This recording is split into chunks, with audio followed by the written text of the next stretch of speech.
This time on Rad Rat Video, we're talking a little bit about gear and a lot of it about trick names. Let's get into it.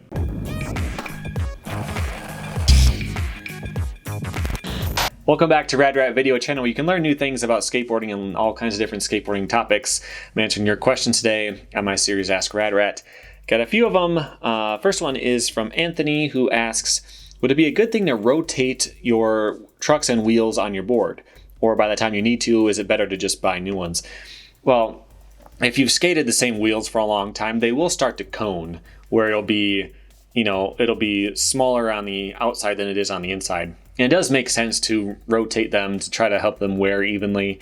Now, that would happen to me as a kid when I didn't have any money to buy new stuff. I would skate my gear until it just could not be skated anymore. And yeah, I would rotate my wheels from time to time. I never thought about switching around my trucks though. That's kind of an interesting thing. So I would typically ride my front truck a little bit looser than my back truck. And I could have just switched that around and swapped them. And that would kind of make sense too, because if you do, for me, I'll do a lot of 5/0 grinds and crooked grinds. And those are going to wear the front truck and back truck separately. My back truck doesn't have the angle scratches across it from crooked grinds. And the front truck is locked in at an angle, so it's not going to have the same friction from a switch 5/0. So it would make sense to switch them around. I never did it though, because trucks last a long time, and by the time they're getting bad, I'm usually ready to try something new anyway. But yeah, if you want to keep your gear going as long as possible, go ahead and give it a shot. I think the wheels are probably a lot more important than the trucks though. All right, next question is from Martin, who sends a long message. He says, being a nerd and skateboarder too, ouch, I wondered about spin directions in different stances. Let's take a laser flip, for example. So everyone knows it's a frontside 360 shove it with a heel flip, but a nollie, you do the same motion and everyone recognizes it, but you're actually doing a backside 360 shove it with a heel flip. I know not many people are thinking about this, but to me it is always a bit confusing why those directions technically change. A simple question like which direction does a laser flip spin has to be answered by the question, well, in what stance are you doing the trick? Okay, so I can talk a little bit about the origins of this one. So the name laser flip comes from this. This is a video where the first ever popular laser flip, probably not the first one ever, is done, and there's laser sound effects after he lands it. So that's what the name comes from, just for anyone who didn't know that. But flip tricks are often named by what they're doing in the air. So I get exactly what you're saying. Let's say you do a 360 hard flip, frontside 360 shove it, and a kick flip. A nollie frontside shove it is this way. So a nollie 360 flip would technically be a nollie 360 hard flip if you wanted to define it that way. But you don't. A hard flip is hard because you're flipping the same way it's spinning. So it's more about the motion. Flip tricks are named after the motion, which is confusing because that's not always the case in skateboarding. A backside flip isn't named after the motion because backside can mean different things in different stances. A nollie backside flip flips like a frontside flip does.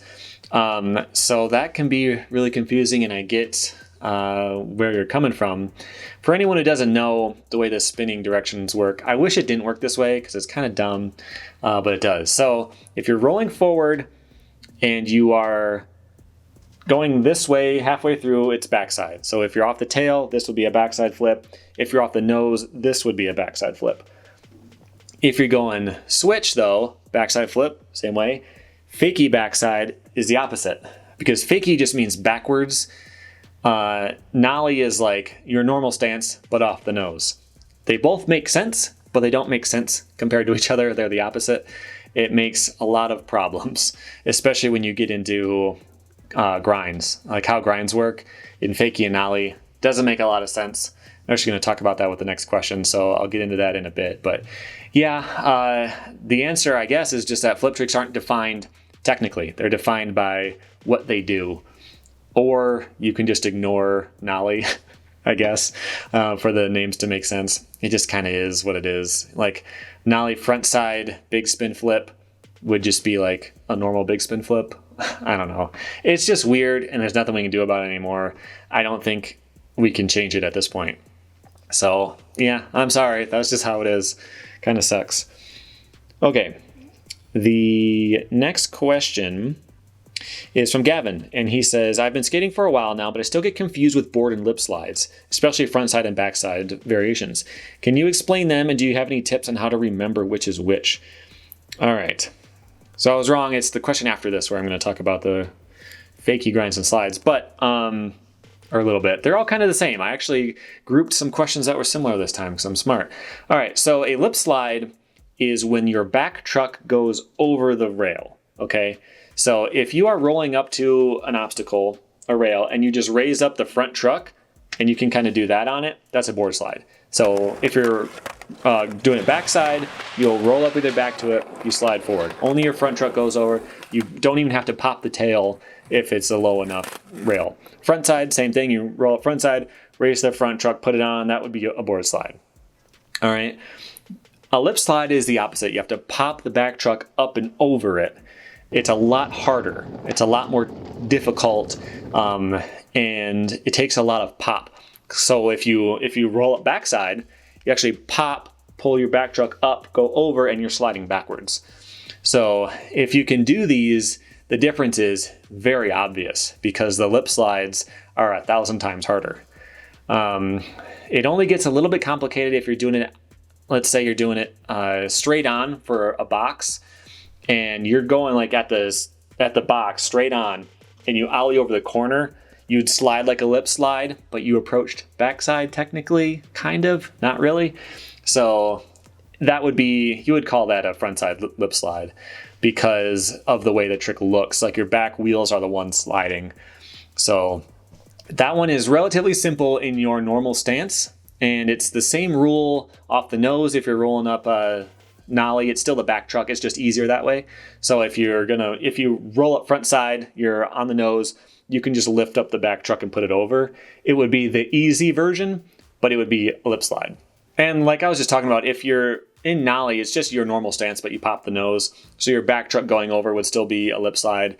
If you approach front side, slide forward, that's a lip slide in any stance except fakie, debatably, which this is where it gets so complicated and frustrating and I hate it. So in every other trick, if you roll up fakie and you do the same motion as you would going forward, it's the same trick.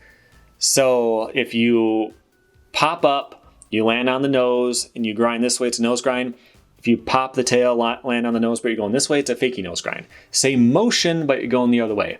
That's how the spins work. It's just the same thing going the opposite direction.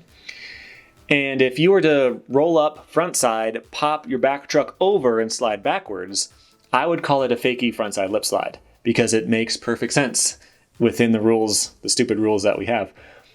It makes sense. It's the only thing you call it, but the barracks actually does it the opposite way. They actually call those board slides, and doing like a half cab and sliding in the middle, that's a lip slide, which doesn't make sense. So I don't know. A different way you can think about it is if you go for a tail slide and you miss, you would land in a lip slide. If you go for a nose slide and miss, you would land in a board slide. And that's always the case, except for fakie according to the barracks. But I think they're wrong. So yeah, it's not a hard question, but it gets complicated when other people disagree with the rules. All right. The next question is in the same vein. This is from Lucas, and he says, what's the deal with switch and fakie grinds and slides? Is there any difference between a switch nose grind and a fakie 5-0? With a switch nose grind, you pop the tail and land on the nose. You're just doing it in your opposite stance. Fakie 5-0, you pop the tail and you land on the tail. Yes, they look the same in the middle, like during the grind part, they look the same, but I've been talking about this the whole time, so hopefully you picked up on the rule slightly. If you're going backwards or fakie, it's the same motion as if you went forward. Pop the tail, land on the tail, that's 5-0. If you're going backwards, it'll look like a nose grind, but it's not. It's still a 5-0. So like a fakie tail slide would be you pop up, you're about to land in a 5-0, no, you turn. So it looks like a switch nose slide, right? Fakie ollie to switch nose slide would be a fakie tail slide. Yeah, that's just kind of how it is. The way you could think about it is if you were to grind up an incline and come back down, it would still make sense. So if you were to grind up in a nose grind, you come back down, it's still a nose grind. It's just fakie nose grind on the way down. That doesn't work going switch. If you do a switch nose grind, you'd come back down into 5-0. I'm sorry. I didn't make the rules. That's just how it works. It's complicated. With fakie, it can be a little bit confusing because you'll see people say fakie crooks a lot, and what they mean is a fakie ollie to switch crooks, but that takes too long to say, and there's no good name for a tilted 5-0. If it's backside, it can be susky, but you're not allowed to say frontside susky. So if you were to roll up a frontside fakie, pop the tail, land in a switch front crook, people just say fakie crook. You can't say fakie susky. No one says fakie susky backside anyway. Like, it's weird. It's a little bit confusing. You'll get used to it. Don't worry about it. But yes, there's a big difference between switch and fakie, even if it looks the same in the middle. Okay, enough of trick names for a little bit. The last question is from Grand Roba, who says, Tony Hawk or EA Skate? We're talking about the whole series.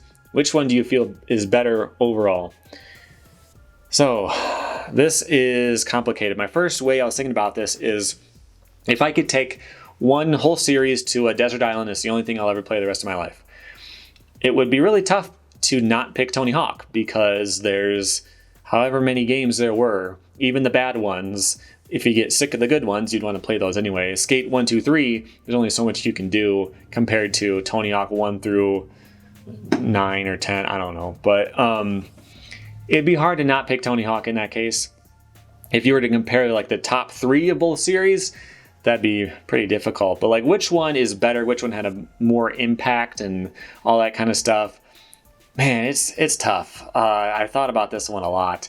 And like, the Skate series taught people about real skateboarding because it's mostly accurate. Yeah, in Skate 3, you can just like jump off of do a 540 into a dam, and then you're going like 80 miles an hour, then do a switch flip over a train or something. Like, it's a little bit ridiculous, but it did teach a lot about how skateboarding actually works from a career perspective to a degree, and a lot of how tricks work and flow together, and how scoring would count.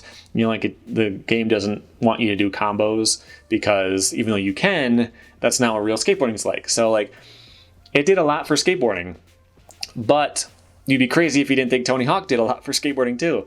A lot of people started skateboarding because of that series, and a lot of people learned about skateboarding tricks and culture and all that from that series too. So as far as like, the Tony Hawk series had more impact, I'm sure.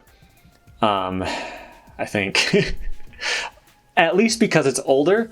So like, people who started skateboarding because of Tony Hawk inspired people to skate who have nothing to do with games. So like, it has more of a history in skateboarding, I guess. That's a tough answer. My favorite game of all time is Tony Hawk 2. So, and the Tony Hawk series had more impact, I think. And the series is longer for a desert island.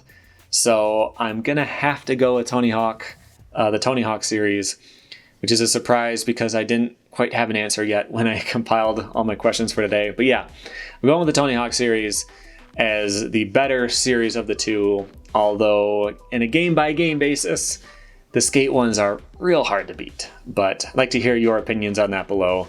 If you have more questions for next time, go to radratvideo.com and type them into the forum on the homepage. Make sure you subscribe by tapping right here in the middle of the screen. My logo is right there. You can also watch other videos. You can check out my Patreon. You can do all kinds of stuff with the channel. I've got tons of content on here by now. So thank you for watching.